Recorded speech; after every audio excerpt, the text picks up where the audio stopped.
প্ৰিয় দৰ্শক, এই নিয়োগৰ বঁটাৰে জড়িত হয় বেংক অফ বৰোদাৰ ফালৰ পৰা।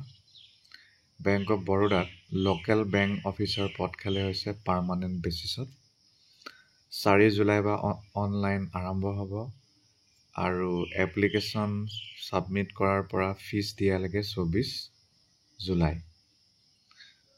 লোকেল বেংক অফিচাৰ গ্ৰেডটো হৈছে S1 বা JMG। ভেকেঞ্চি গোটেই ভাৰতবৰ্ষত 25টা হৈছে। বয়স মিনিমাম 21, মেক্সিমাম 30। শিক্ষাগত অৰ্হতা গ্ৰেজুৱেশ্যন যিকোনো ডিচিপ্লিনত হ'লেই হ'ল আৰু ইণ্টিগ্ৰেটেড ডুৱেল ডিগ্ৰী কৰিলেও হ'ব।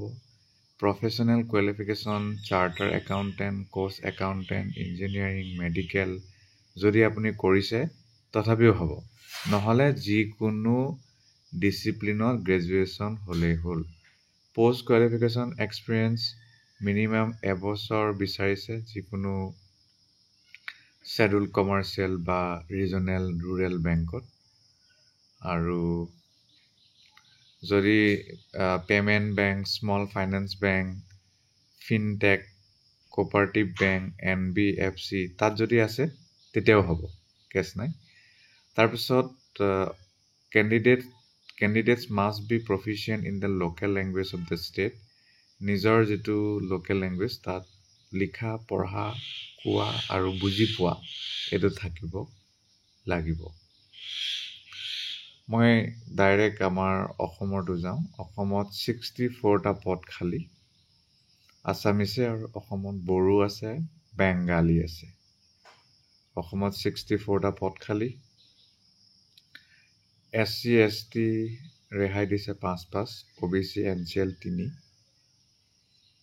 আৰু দৰমহাটো 48,480 পৰা আৰম্ভ কৰি 85,920 হ'বগৈ। এবছৰ প্ৰবেশ্যন পিৰিয়ডত থাকিব লাগিব। আৰু ইয়াৰ বাহিৰে পৰীক্ষা হ'ব। ইংলিছ লেংগুৱেজ 30টা question 30 mark 30 minute. Banking knowledge 30টা question 30 mark 30 minute. General economic awareness 30টা question 30 mark 30 minute. Reasoning ability and quantitative aptitude 30টা কুৱেশ্যন 30 মিনিট 30 মাৰ্ক।